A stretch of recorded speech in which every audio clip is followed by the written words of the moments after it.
Good evening, everybody.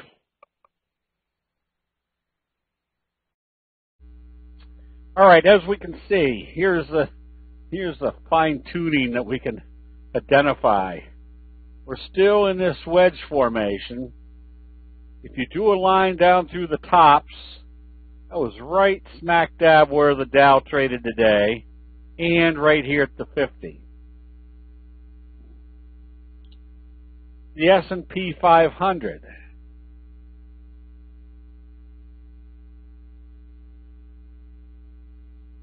Having a hard time getting through here. Not that it's not going to get there. Just today it did some consolidation. As you can see, stochastics are still heading up. But here's the most compelling index right now, is the NASDAQ. Now once it broke through this level with a doji sandwich, that told us that this wave right here has the prospects of being this wave right here.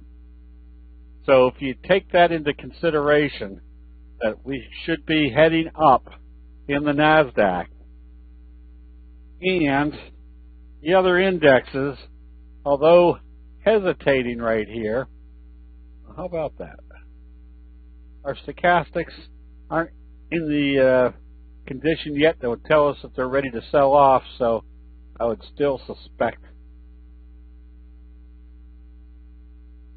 good possibility of coming up through those levels soon. Crude oil, you can see, is going nowhere. It's also stuck in a wedge.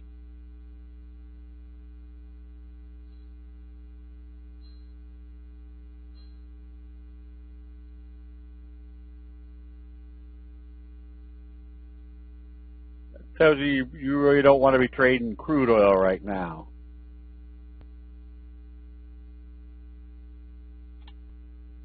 Gold, if you look at this chart and you can't figure out which way gold is going, then that means you don't want to be doing anything with this chart. Go on to something else. We've been short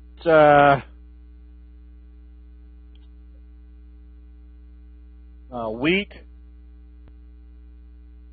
long as it stays below the T line. And soybeans, same scenario. Let's see. It's going to look at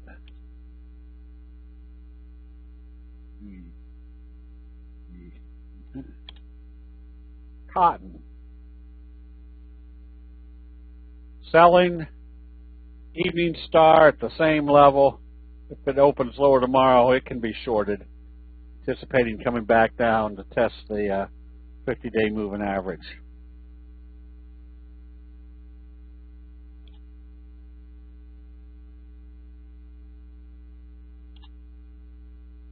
And the dollar, as you can see, is just absolutely sideways.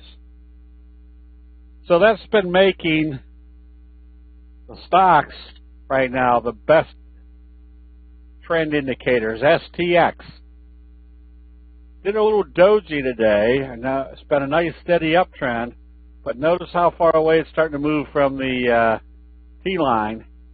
Want to have a defensive stock or stop on this one. GPOR. Notice how, once again, this is a little piece of added evidence that the uptrend remains in progress. When they come back and they use the T line as support and bounce it back up, just have to keep in mind that the T line is not something everybody has on their charts. So it's not like it backed off to a level that everybody's watching.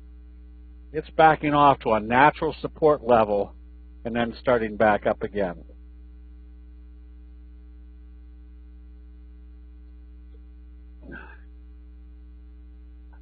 Still anticipating a test of the 50. Now we recommended ERII because of a little kind of scoop pattern breakout.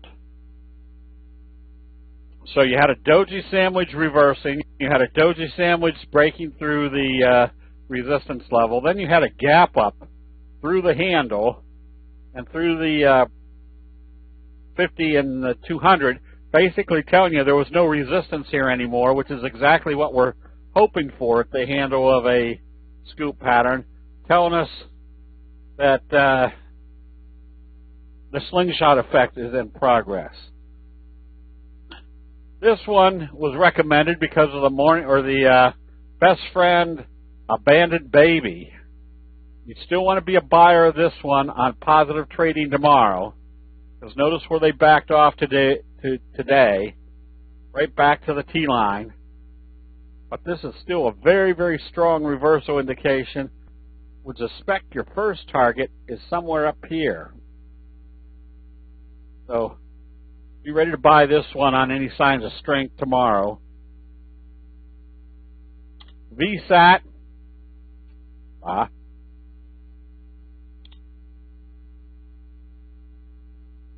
Again, using the T-line as support, came right back up through the 50. Where's your next logical target?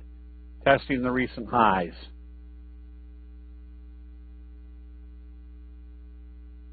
ARWR.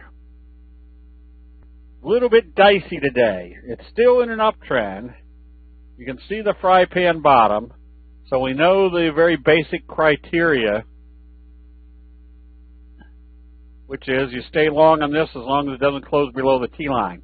However, had a hard time, this should just tell you, you had a hard time coming out of the resistance level, but if they open this lower, there's nothing there. You probably want to close out the position and wait for the next buy signal. Just from that indication today that they couldn't keep the bullish price up square, just nothing here except stay long. Look at your Morningstar signal again, smack dab off the 50. And TTD, just stay long. PINC, coming out of this fry pan bottom, bobble pattern, bobble breakout, stay long. Once again, now it becomes a very simple trend indicator. All you have to do is stay long as long as it doesn't close below the T-line. Chem, stay long. Observe the obvious. Look where all the buying started. Buy signals. Right off the 50-day moving average.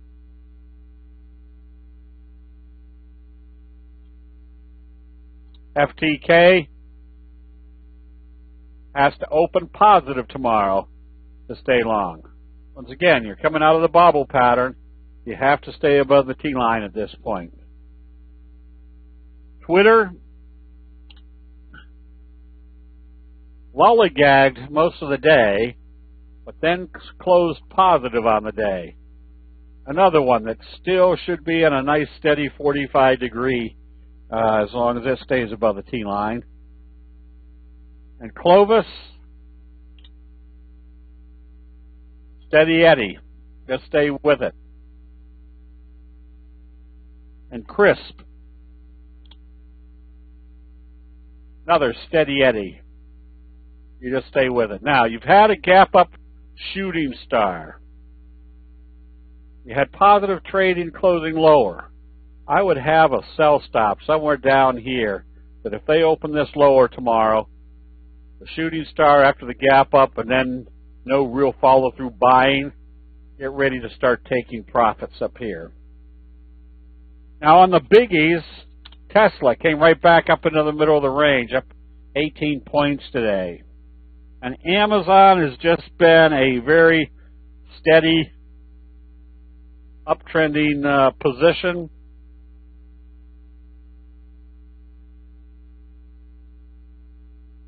There's a trend line right up through here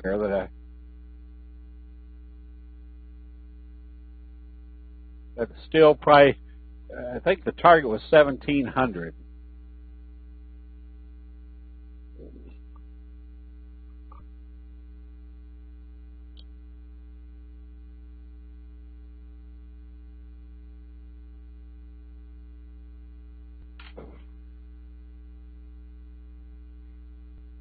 What else we got? Apple. Apple's got a very nice looking chart. You can pretty much draw your resistance level. And what did they do? They gapped up today through that resistance level, showing you your J-hook pattern is still there. NVIDIA, trying to break out through this level. There's a good prospect of it heading up to the next wave to the upside. We've got some spreads on this one that is working out very nicely. As long as by Friday, I think it closes up above 250, we're going to be all right. Meaning maximize our profitability.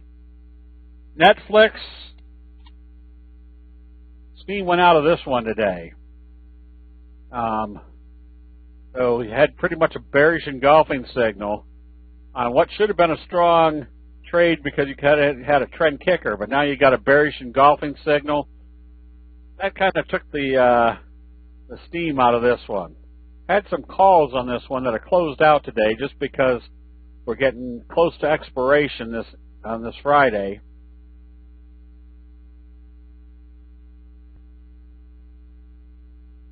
And with stochastics starting to roll over and has a bearish engulfing signal, it was time to kind of move on to something that had better prospects. Labu, ever since the bullish engulfing, still a nice little steady eddy. Notice the up move, doji consolidation, up move, doji consolidation, up move, doji consolidation. Still a good prospect if they open this strong day. That doji consolidation is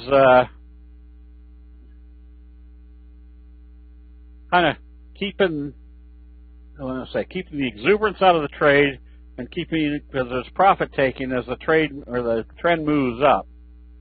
Now, something like this, big bullish engulfing right smack dab on a major support level, is something that you want to take notice of. ESPR, big left-right combo right off the 50-day moving average, something you want to take notice of. This becomes a high probability trade setup.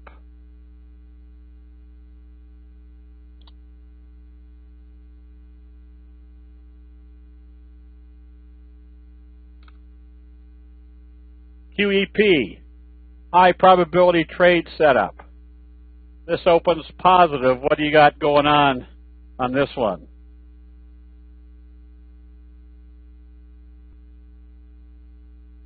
Anybody?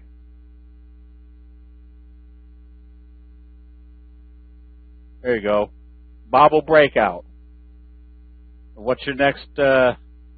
Right. So that's your J-hook pattern. So if it opens positive, if this has come from, say, 7 to 9.5, 2.5 points, that takes you up into the $12 area.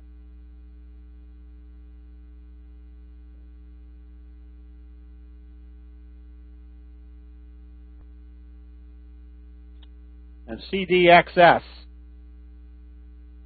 Anytime you see a belt hold, the first thing you need to realize is they've taken out a lot of sellers. Oh, I don't know. Yeah, a little mild kicker signal, yes, off the 200. But so the whole setup is visually, they failed when they gapped up. They pulled back to the T-line /200/34, started back up. But now the important factor is that you can see that this support came in here. Positive trading tomorrow is going to give you a high probability trade setup. Now where are you?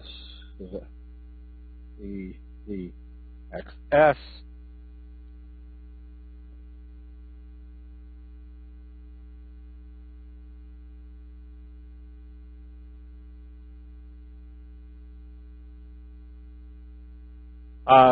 So anytime you see a belt hold, first thing you should be thinking about is that they took out a lot of sellers, so there's less sellers in the way.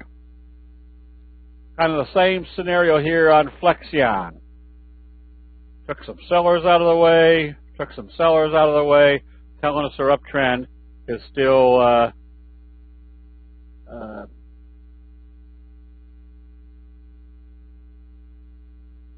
still in progress. How far from the T-lines you've been taking profits?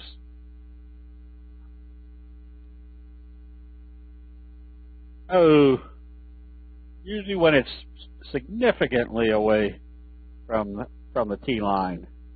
Something where you can look at it and say, whoa, this is a good distance away from the T-line. And there shouldn't be anything that you have to calculate. You can just visually recognize. FNSR. There's your belt hold, bullish confirmation. There's your left-right combo, followed by a gap up. So what's the one thing on this chart that hasn't occurred during this uptrend? It hasn't been able to close below the T-line. Where do you think your next likely target is going to be? Probably the 200-day moving average. Nautilus belt hold. What's this belt hold illustrate? They couldn't close it below the T-line, and your trajectory of your fry pan bottom is still intact. Still probably has more upside. CDXS. I think that was one of them.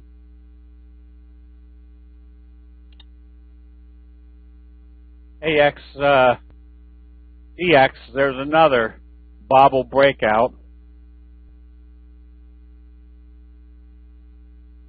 What is this? I even fixed that so I could read it better. Notice this one. This one is to illustrate what happened along in here. Move sideways, then you have a belt hold that wipes out sellers. Now it starts taking off.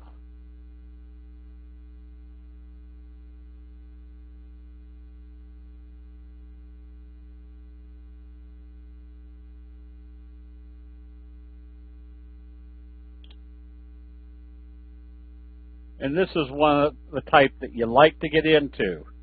Notice all the indecision here. And bang, they've broken it out. So this is one of those where you start trading it off. If you want to be an aggressive trader, start trading it off your 10-minute chart. Somewhat like this one. When they broke it out, look where they took it from. Down in here in the 5 to 7 range, got up over 25 3 days later. So again, are these charts that you want to go after? Well, the benefit we have seeing what's happening with the candlestick signals and patterns, it allows us to be a lot more aggressive on some of these. Oh, Corky, a belt hold is when they gap it down away from the trading range. Then they bring it back up into the trading range.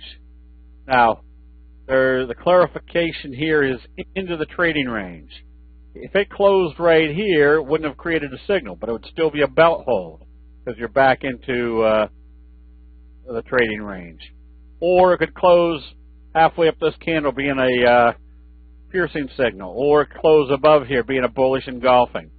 But the illustrative factor in all this is when they gapped it way down, that meant there was lots of sellers, and then the buyers kind of sopped them all up. So the sellers were all taken out of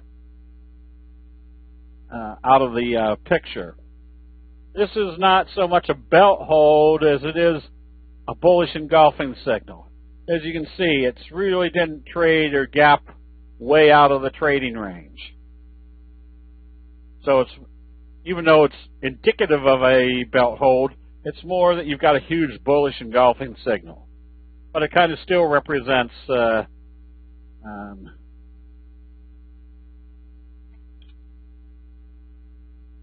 yeah, that's not so much a scoop as it is just a slow curve breakout on Schlitzer steel.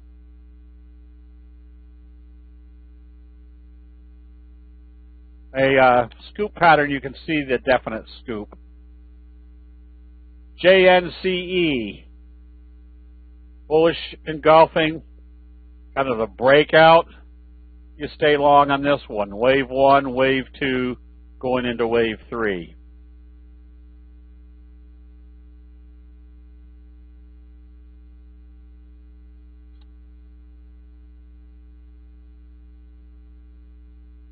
There's a kicker signal that broke you out of, let me make this a little bit smaller.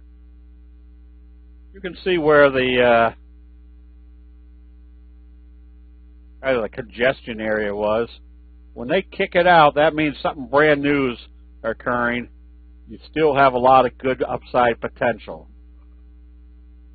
First of all, because of the kicker signal itself, and secondly, because you came out of this big flat trading area, almost to the point where you kind of, it's even too flat to be a fry pan bottom, but there's kind of a dimple right there in the middle.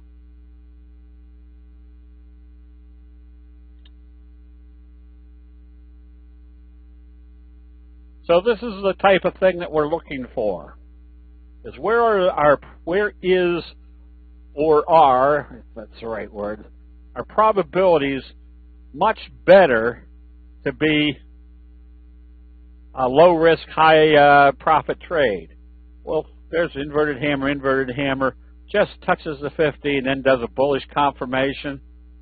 Any bullish trading from here not only provides us with a high probability that we're going to be in an uptrend, but that we're probably going to be in a strong uptrend. And so if we're buying right in here, what becomes our risk-reward factor? That if it continues up, we're probably going to have a nice profitable trade. If it reverses and closes back below the T-line, we're ready back out with a very, very small loss.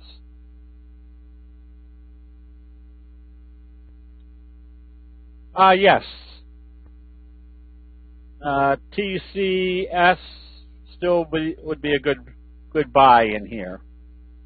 Since belt hold is going deep down and out of the range, is it not risky to hold on? Since belt hold is going deep down and out of range, is it not risky to hold on? RP, usually you won't own it. More than likely you didn't own that before the belt hold. Let me take that may not be true. Let me, EDXS.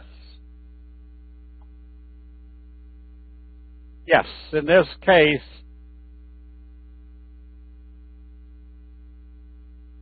if it gapped down, depending on what the news was, you've got two different scenarios here. Either you close it out, and then if it starts coming back up through where you, let's say where it opened and that's where you closed out, you can start buying. Or if it gaps down here and trades down here, and you don't think it's going to start coming back up, you close it out. But usually you can do that at the end of the day.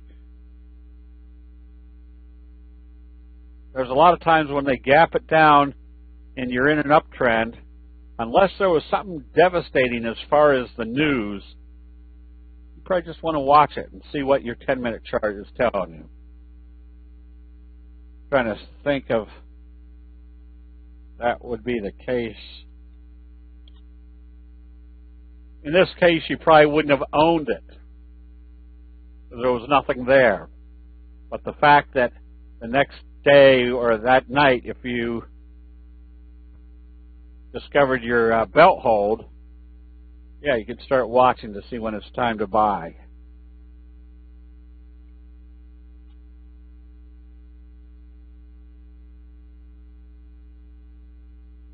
you kind of the same scenario here.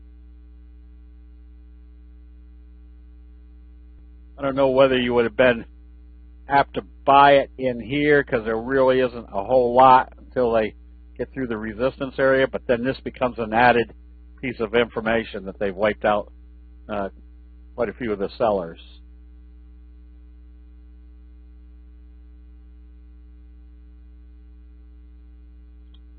So when you see something like this, again, the reason we're analyzing price patterns or human nature is because we've discovered what happens on a slow curve breakout or a bobble breakout, or what happens when you start getting too far away from the T-line and start seeing sell signals, or you see the buy signals occur right smack dab at a support level.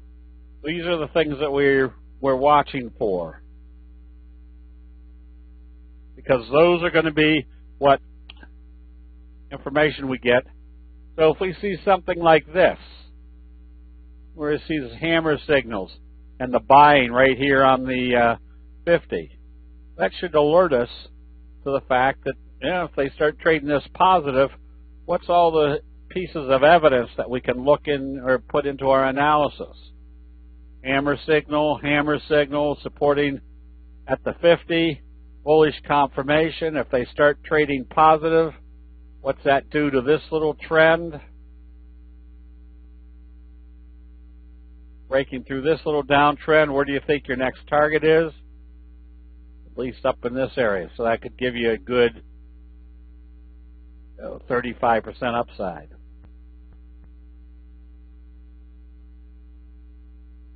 Rick, yes, that is another thing that you want to use your visual analysis, is nice belt hold. You're starting your uptrend. It's going to improve your uptrend because it's taken out some sellers. And it bottomed out right about the same place it bottomed out here. Now, does that make this the strong criteria that it bottomed out here? No, but it adds to your analysis that, once again, they came right down to the bottom and started buying again. This still puts the more visual analysis that we can put into why they're buying at this point, the better off we're going to be.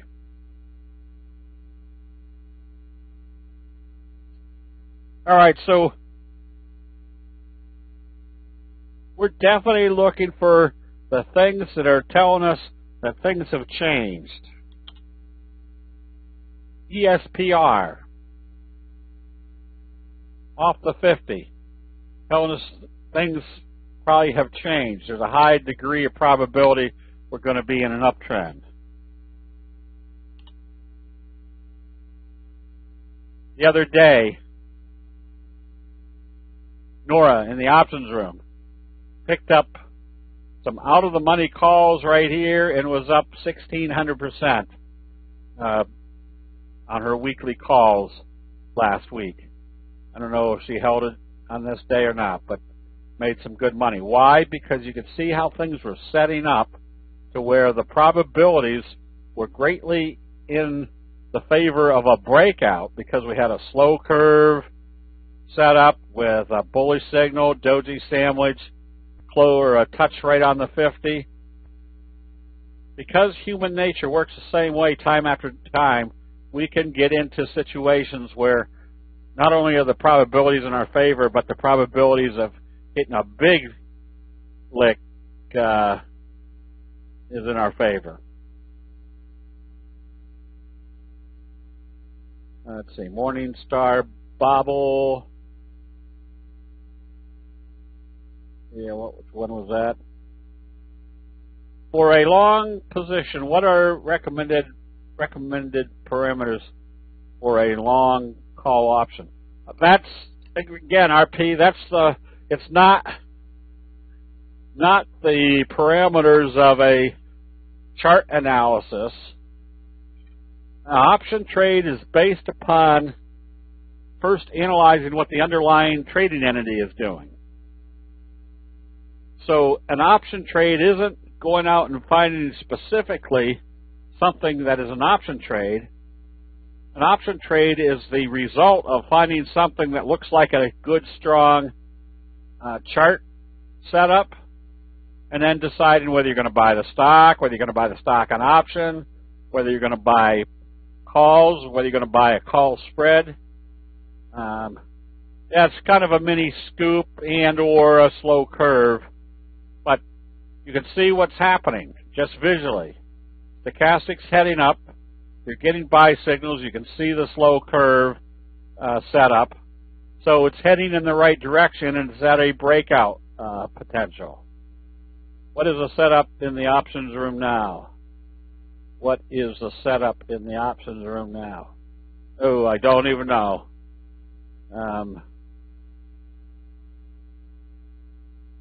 Yeah, these were, I think she had bought the weekly calls that were expiring just a couple of days later. I come into the options room at least once a day, if not twice. I've still got Pat's traveling, so I've still got to get with Pat to see if Bill Johnson is going to be coming in once a day with some option ideas.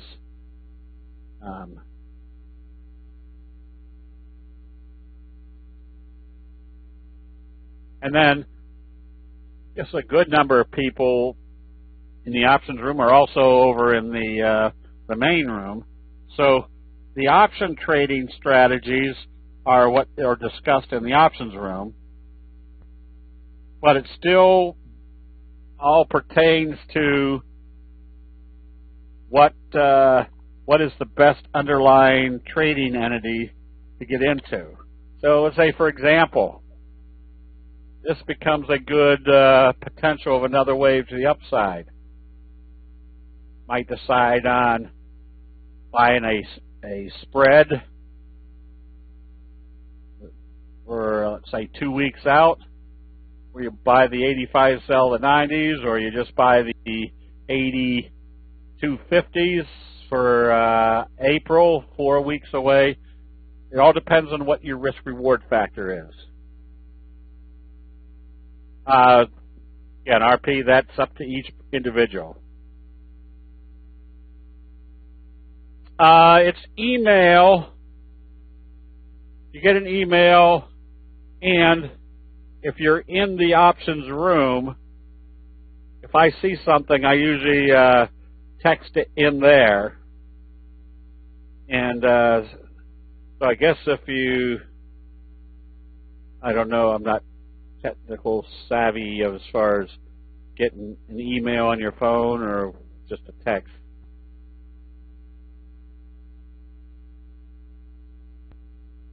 Okay, so what we're really looking for right now is a breakout of the Dow, because if you look at this over the long time frame, and look what's basically happening here. You got a strong uptrend, you got a pullback, you got consolidation, and as soon as they can break this downward trend, break this out, kind of a wedge. See if I can put it on here.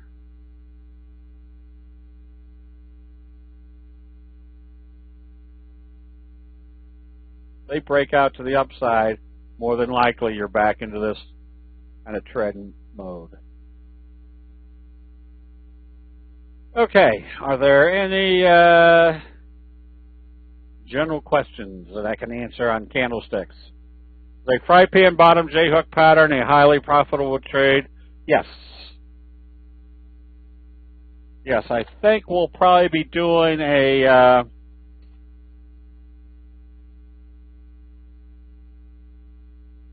the high profit trade setups quantified, meaning the top ranked ones in order. There's about 14 of them. And that doesn't mean number 14 is bad. It means these are the 14 of the best of the best. They all work well. Just depends on which ones you want to trade. So this is kind of I would say a fry pan bottom, and you're right here at the breakout level. So that's a good looking chart.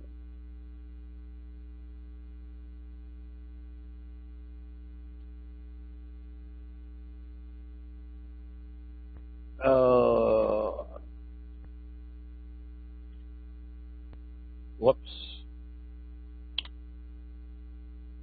Is that a flutter kicker?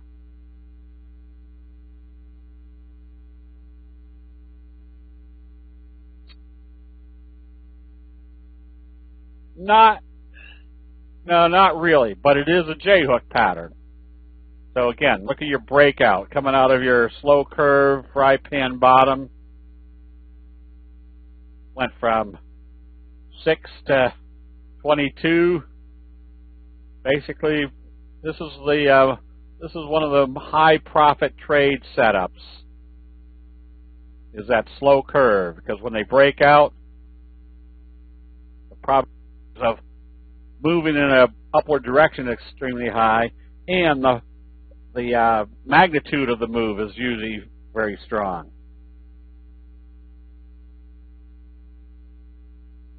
A bubble breakout is when a price trend comes up to a resistance level and fails. And we can see how it failed. We had a doji, a hanging man, a doji, and then they sold it off. That told us they weren't going up through, they were failing. They came back to the next support level area. In this case, it was a combination of the 200, the 34, and the T-line, and started back up. Right now, we're right back at the resistance level. If they open positive, you could be buying immediately with a high probability that they're going higher because they've broken through the resistance level they failed at the first time. And when they went through the second time, what's the overall pattern? You basically have a J-hook pattern in progress. The difference between a J-hook pattern and a bobble breakout is that a bobble breakout is much easier to define or identify because you can see where it resisted, you can see where it supported, and you can see where it broke through the resistance. JP, these charts are called CQG. Now, I use them because they're fast for illustrating in situations like this, but they're about $1,300 a month. I trade my futures off of these, but you've got just as good charts on Metastock or TCNet or any other of the charting services right with any of the brokerage firms.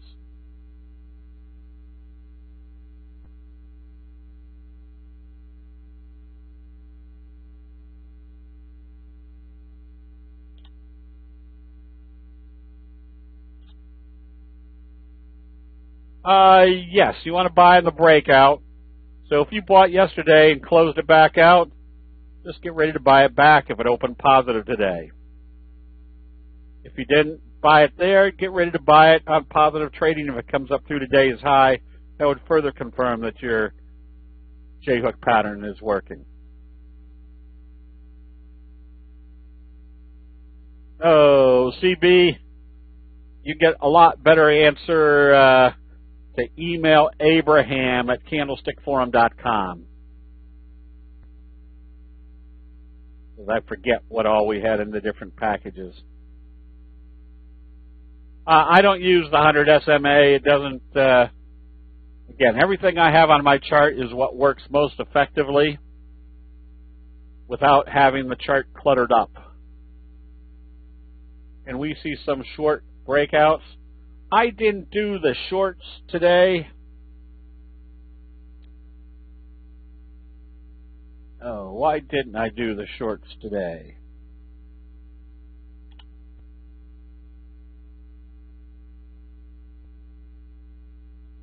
If you can re-short Pilgrim's Pride if that keeps selling off, and which ones?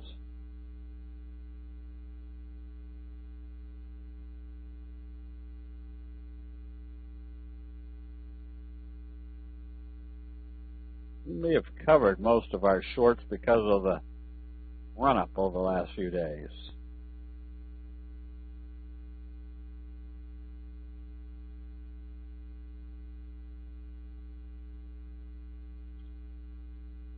ESPR was one that we were ready to go short, and it had gotten down through the 50. Except when it got down through the 50, it immediately started coming back up. Oh, junk on the box. I think we covered that because it was showing too much strength in here. Even though it failed right here at the 50, you can see what the direction is. Downtrend, failing at the 50. But you can also see what it did over the last few days. That even though it traded lower, when it gapped up above the previous day's open, that's not a good place to be in a short. That gives you the potential of a bullish flutter kicker. So we closed out that short position.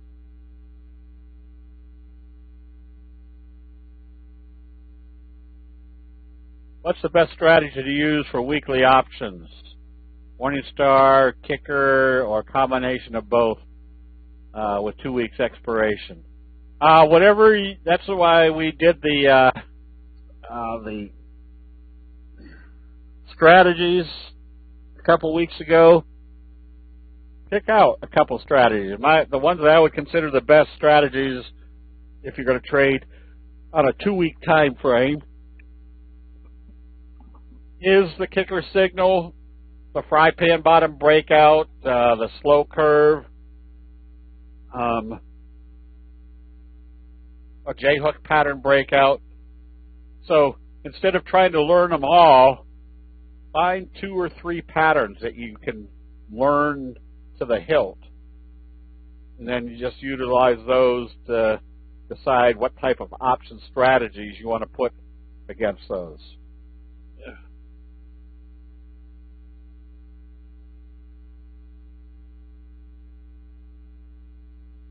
Megan, yes, it is a live trading room.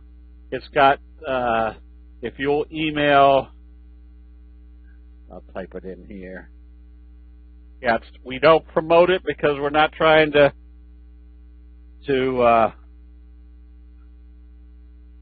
put out a bunch of different services, but we do have it available because obviously the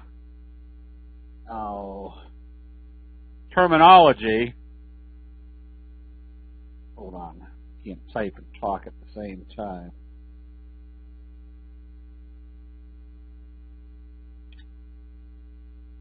If you send Abraham, he can give you the information.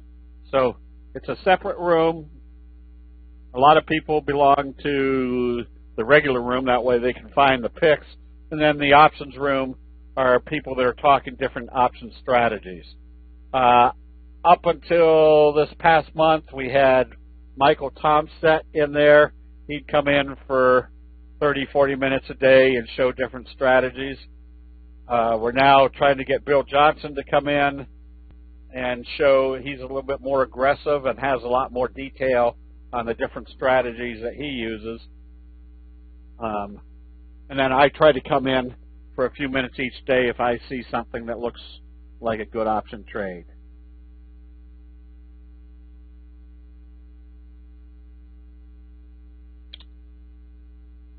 I would see this is a good place to have shorted. That's Jack in the Box. Lockheed, yes, or if you again you weren't quite in the oversold area, if you saw it come down through this level after opening lower and trading lower, that told you they were selling it off. You could have shorted it at that point.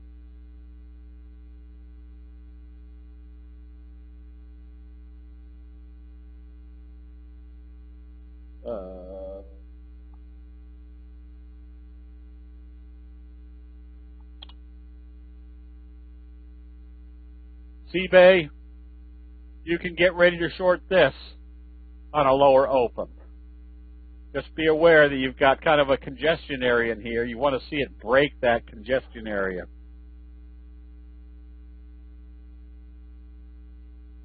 All right.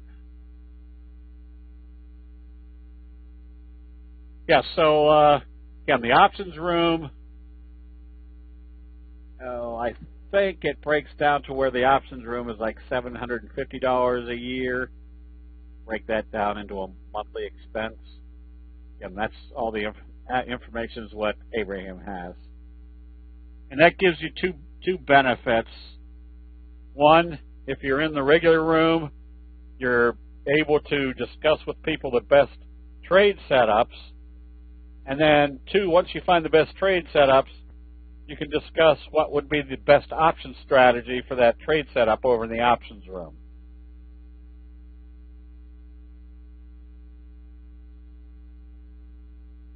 Okay, I guess with that, Jim, let's go ahead and do the double line. Well, you're awake. And in 4.6 seconds, do the second double line.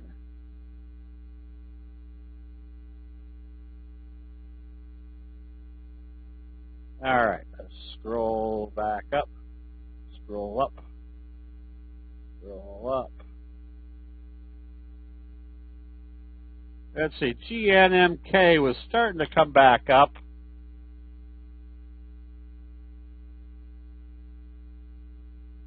That's a nice little fry pan bottom. I'd stay long on that.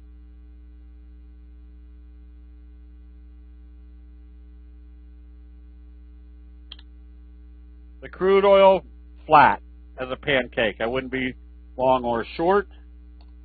Web, stay long. Watch to see what it does once it gets to the 50.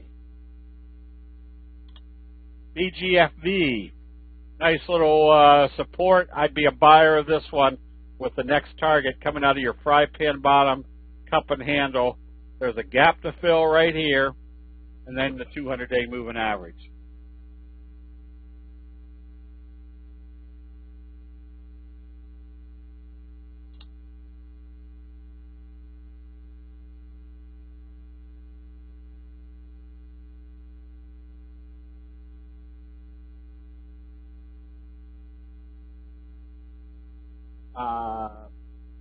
NKTR, you can. If you can go short, if it comes down through the T line, a left-right combo.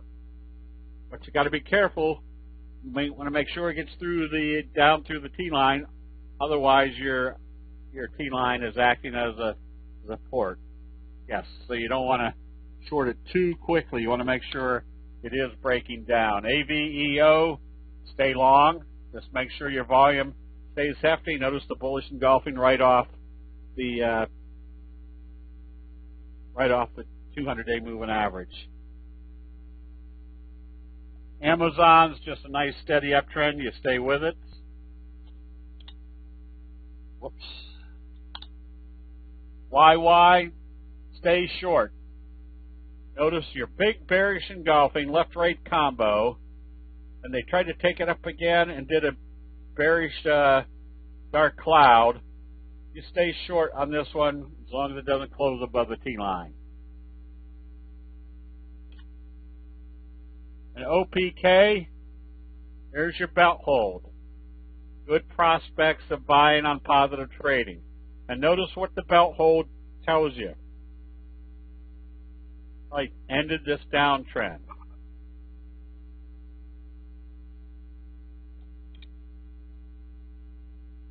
CVRR, another belt hold at the bottom.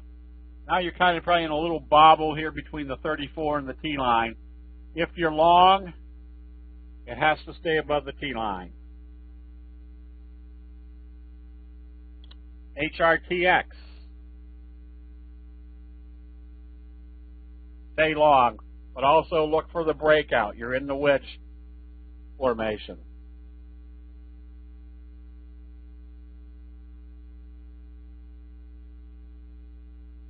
VECO, stay long. Watch to see what happens once it gets to the 200.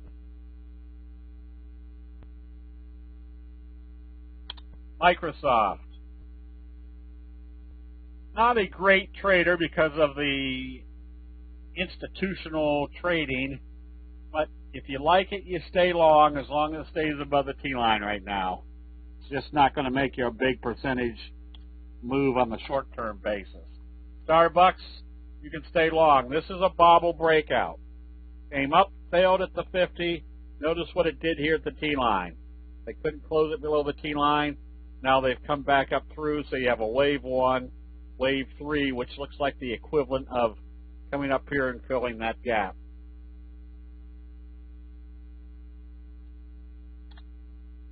UPL, you can buy this one. With it staying above the T-line. CNAT was the proverbial wedge breakout. You can see this wedge right here, then your best friend. You can see profit taking occurring. So tomorrow will be very simple. If it opens lower, close out the position.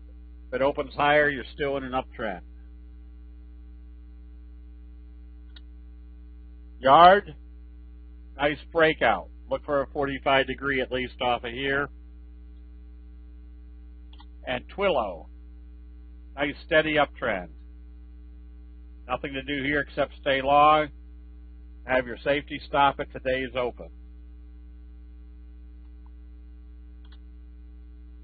VCell, doing what we kind of suspect it to be doing, just backing and filling back to the T-line area.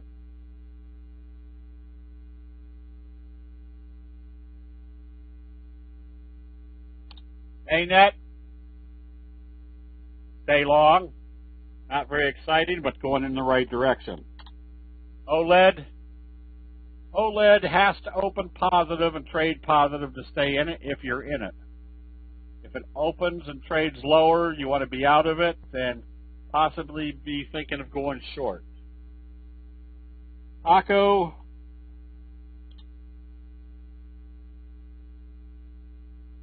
nothing here. If you're short, you stay short. That's about it. We do AAOI.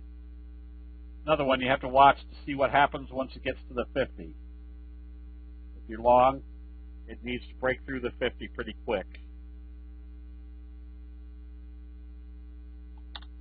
And GBT, stay short. Here was one that if it opened positive and started trading positive today, you would have covered it because that would have told you the 50 was acting as support. It's not. Got kind of a big dumpling top in progress, so stay short on this one.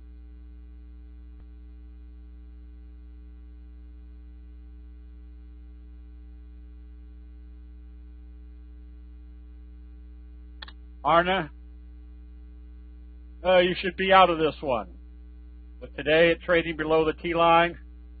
2 reasons. Again, you traded below the T-line and closed there, you should be out. And 2, look what the trajectory is doing. So if you were in an uptrend, it's not good. You close out the position.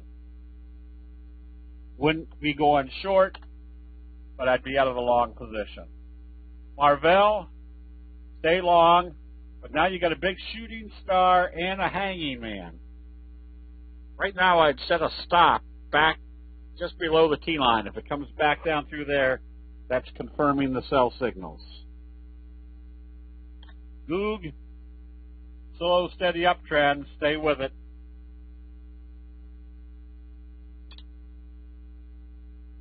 CNDT, nothing wrong there. You stay with this as long as it stays above the T-line. TEUM, just make sure your volume's good. You can stay long on this one using the T-line.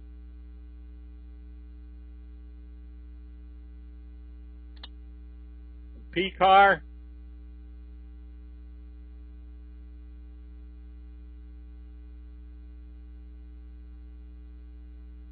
short.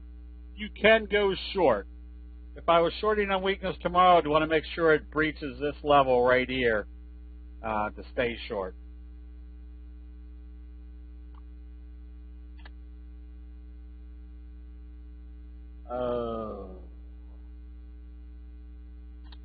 BCRM, DRCM. That one's not working, Sophie. Mara, not a reversal signal, just a big up day. tells you there's probably more upside, so you just watch to see what happens at the first resistance level, which in this case would probably be the 50. Apple, I think you're probably in wave 3 of a J-hook. You can be buying it. Bank of America, it's not going to make you a whole heck of a lot of money. It doesn't move very fast, but right now it's moving in the right direction. Chipotle, slow uptrend. Still have, if you're long, have your safety stop below the T-line. I guess my stress was all right. They're sending it around to the different doctors that need to take a look at it. And Galt, if you're long, it has to stay above the T-line tomorrow. If it trades below the T-line, close it out. Bad chart at that point. And ADMS, if it opens positive, you want to be buying immediately. There's a gap right here at the 50-day moving average that's likely to fill. That dumpling top is the opposite of a fry pan bottom. Netflix gave up everything today. So right now it's not a high probability trade setup. I think you're probably better off in things like NVIDIA and or Apple. At least you can indicate or identify which patterns are working.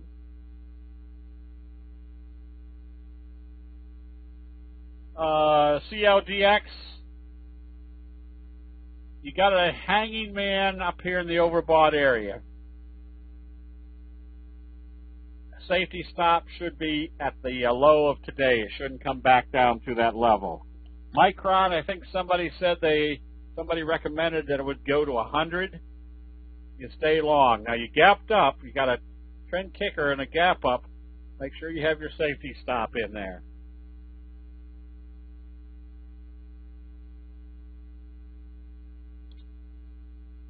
Nope, nothing for vet. Wing. I have Wing on my charts. You can get ready to buy this one. Notice how it broke this downtrending channel after the inverted hammer. Bullish confirmation right here off the 50. You can buy this one on positive trading,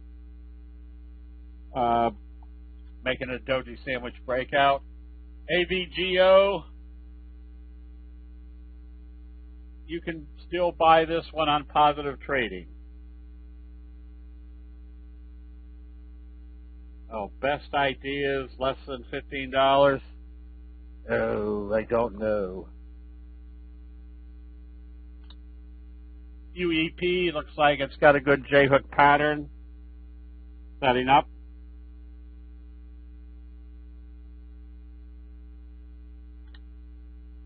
And Ocular looks like it's got a breakout potential. I think we did Goog. Goog, you just stay long. Use, just as a safety stop, use today's low. Okay.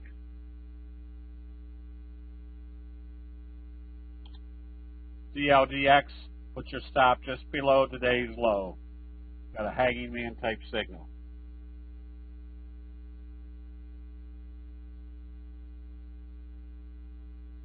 Okay.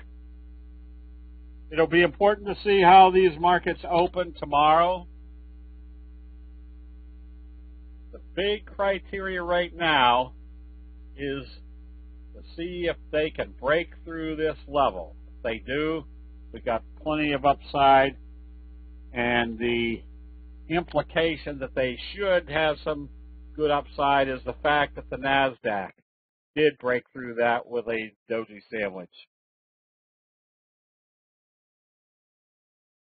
Okay, all right. All right, everybody. Have a good evening. We'll see you bright and early in the chat rooms tomorrow. We'll see you then.